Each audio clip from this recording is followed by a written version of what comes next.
Hey, good morning and good evening to my subscribers there all over the American states. Welcome to another session of this Sabbath seminar, and hopingly should start off with our seminar since some of you are still sleeping in Eastern Standard Time. So, since it's already more likely in some of my subscribers are Filipino and mostly they would watch my live stream. So let's just get started with our seminar now. In today's topic, we're going to be talking about for this Saturday, Jesus opened the way through the veil. Now, when we say opening the way through the veil, I mean that Jesus opened the way for us. Jesus opened the way to the Father because he loves us and cherishes us to live boldly and unblemishly. Especially when you say things like Jesus is sinless or Jesus is sinless or what, he is still sinless in a minor aspect, or should I say in a major aspect. Now, let us now see that Jesus is our high priest, the greatest high priest of all. He just opened the way through the veil of the temple, the heavenly sanctuary. Uh, ah, Now listen here very carefully. Hebrews introduced Jesus as our precursor and representative.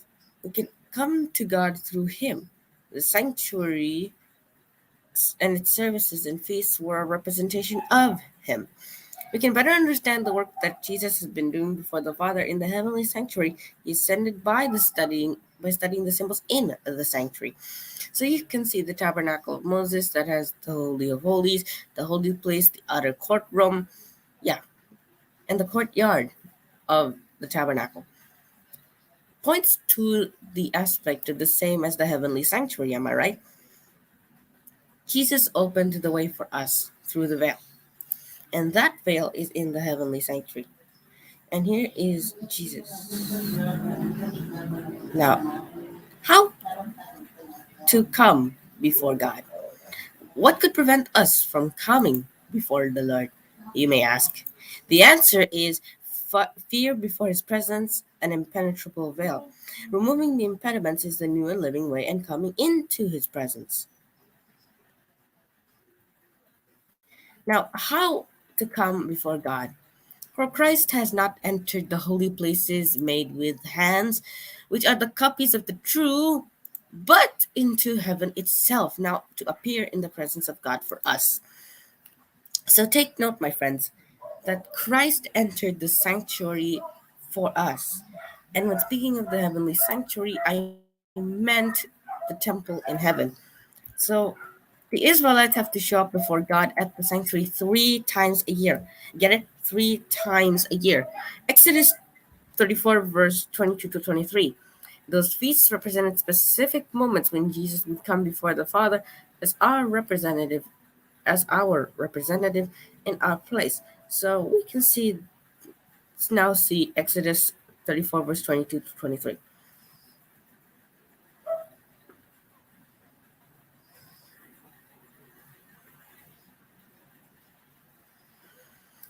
So, what are these pilgrimage feasts? Number one in them, brothers and sisters, is the Feast of Weeks, the Feast of Passover, and Pentecost and Tabernacles. Now, according to Exodus chapter 34, verse 22 to 23, celebrate the festival of weeks with the first fruits of the wheat harvest and the feast of the ingathering. At the turn of the year, 3 times a year, all your men are to appear before the sovereign Lord, the God of Israel. So, what are these pilgrimage feasts? What you see on the screen is those feasts. Let me just remove my camera. So we can see the pilgrimage feast here. The Feast of Weeks, that is the Passover, Feast of the First Fruits, Pentecost, and the Feast of the Harvest, that is the Feast of the Tabernacles. Feast of the Tabernacles. Jesus died the day of the Passover sacrifice during the evening sacrifice. No? According to the book of Kings, Elijah made ready the altar at evening time, remember? So we can see that in John verse chapter 18 verse 39, let me see. John chapter 18 verse 39 here. It says that, but you have a custom asking me to release one prisoner each year. Would you like to release me to you, this king of the Jews? This is actually a question that it is really customary for Pilate, or should I say the Roman governors at that time, to release someone on the Jewish Passover festivals. And Luke 23, verse 44 to 46. Jesus was risen again the day the wave sheaf, that is the first fruits, was offered. He came to the Father to be approved by him, Leviticus 23, verse 10 to 11, and John 20, verse 17. And after Jesus' ascension, he was exalted. He inaugurated the heavenly sanctuary, sent the Holy Spirit, Acts chapter 2, verse 33. And in his second coming, Jesus will take us with him to the place he's preparing. He will introduce us to God. John chapter 14, verse 2 to 3, 1 Thessalonians 4, verse 17, and Revelation chapter 22, verse 3 to 4. So let me just say, these feasts are actually the signs of the coming Messiah, am I right? If you have already got a lot of issues, Christ did not come into a temple made by human hands, which is the copy of the heavenly sanctuary. So get my point here. Christ did not enter a temple made by human hands. Merely, he would even try to enter a temple that is made by human hands, Temple made by human. and exceptuously, he would have already seen that, Christ came into the sanctuary by his blood and his blood only. Calf's blood and goat's blood can only atone for sins only a short amount of time. So this would have been more to that than you'd ever think. So, which are copies of the true? So let us now look into the Feast of Passover and the Feast of Weeks. So the Feast of Passover and the Feast of Weeks has already got us into a view. The Feast of the Passover and the Feast of Weeks are actually two festivals.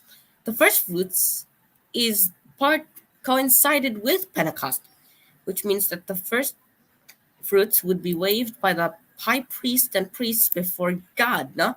The first fruits of the harvest of the season, no? That would be much it. So let's see. The next thing that we're going to be talking about is fear before his presence. And so terrifying was that sight that Moses said, I am exceedingly afraid and trembling. Hebrews chapter 12, verse 21. Paul graphically described the moment God showed himself to Israel at Sinai to speak to them. Hebrews chapter 12, verse 18 to 21. Although a security perimeter was established, the experience was still terrible. We understand we can hear God and still live, but please stop speaking or we will all die. Deuteronomy chapter 5, verse 23 to 26 paraphrase. The original verse, Deuteronomy chapter 5, verse 23 to 26, I'm just searched that in my cell phone.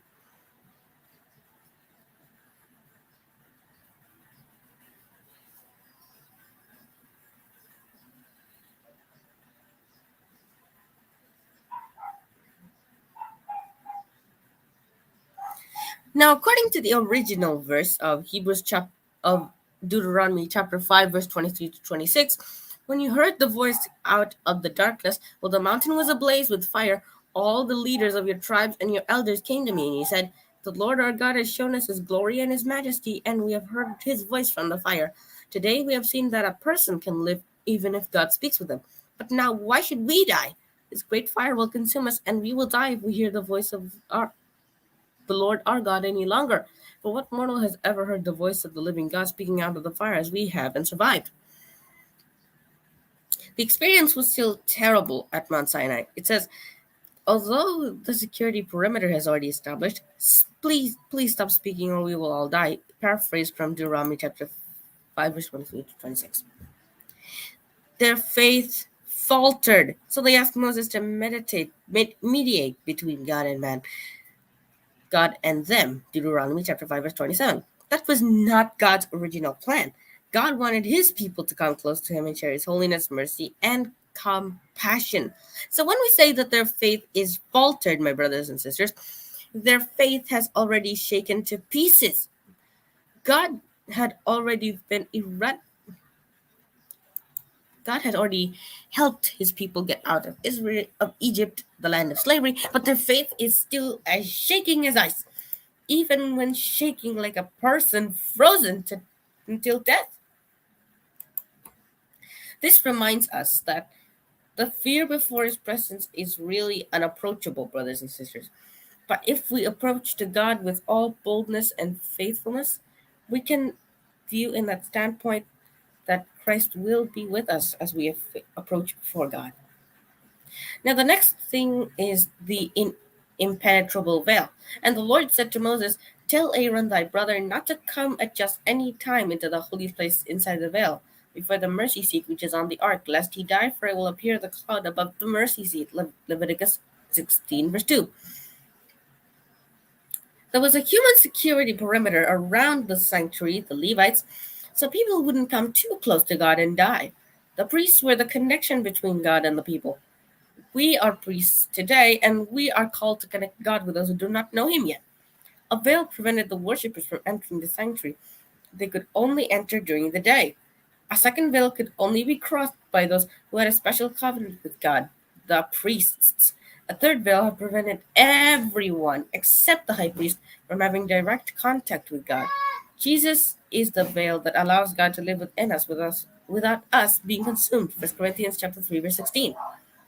So we can see in that standpoint that the Levites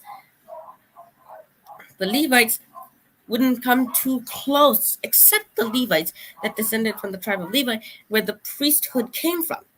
Aaron was of the tribe of Levi, am I right? This is more to that than you would actually think of it. Even if so, the veil would have separated us from God in the Old Testament times. Am I right? Well, if it is true, then they wouldn't have already gone. So a veil, a curtain, prevented the worshippers from entering the sanctuary. They could only enter during the daytime.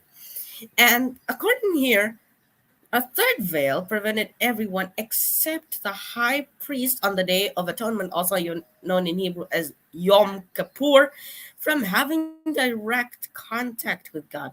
Jesus is the veil, but does not consume everyone. So here is the next one, the new and living way. And so, dear brothers and sisters, we can boldly enter heaven's most holy place because of the blood of Jesus. By his death, Jesus opened a new life and new and life-giving way through the curtain into the most holy place. Jesus is not only the veil that allows God to live in us, he's also an open veil that created a new way to God's presence. This new way is the new covenant that Jesus sealed with his blood, Matthew chapter 26, verse 28. Before Jesus died, Satan was in God's presence to constantly accuse us, Zechariah chapter 3, verse 1. However, Jesus began his high priest ministry in the heavenly sanctuary after he ascended. Satan was permanently expelled from heaven, and Jesus came before the Father as our advocate. You can read that in Revelation chapter 12, verse 7 to 11, and 1 John chapter 2, verse 1. Coming into his presence. But you have come to Mount Zion and to the city of the living God, the heavenly Jerusalem, to an innumerable company of angels. Hebrews chapter 12, verse 22. God's manifestation at Mount Sinai was surrounded by darkness. In this verse, Paul introduces a different manifestation, this time full of glory and light. Mount Zion, the heavenly Jerusalem, the choir of angels praising God. God sitting on his throne and making the firstborn that he bought with his blood righteous, and Jesus as our mediator. Hebrews chapter 12, verse 22 to 24. This is the vision of the day we will celebrate the Feast of the Tabernacles with Jesus in heaven. But it is more than that. It is a vision for today. We are already there. We have already come into God's presence. Our representative is already here, already there. Let's walk every day as seeing him who is invisible. Hebrews chapter 11, verse 27.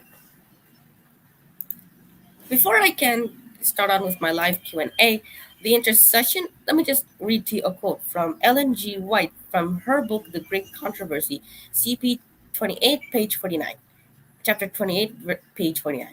It states, "The intercession of Christ in man's behalf is the sanctuary above is as essential to the plan of salvation as was his death upon the cross.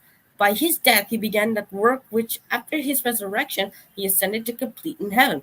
We must by faith enter within the veil, whither the forerunner is for us entered." Hebrews chapter 6 verse 20.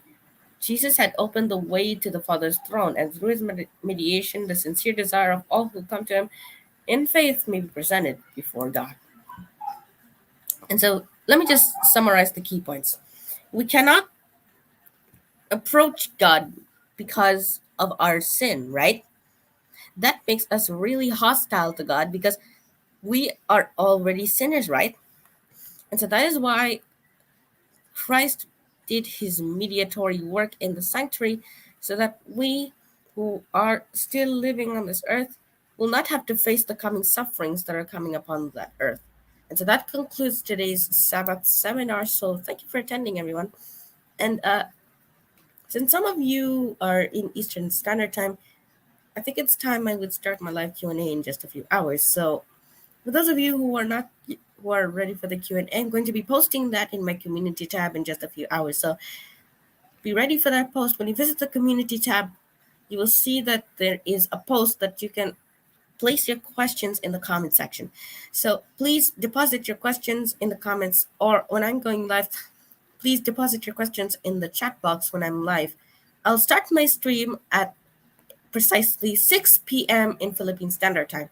That way, I'll give a chance to those who are in Eastern Standard Time countries to have their questions deposited. So that concludes our seminar. So thank you for attending, everyone, and I'll see you at 6 p.m.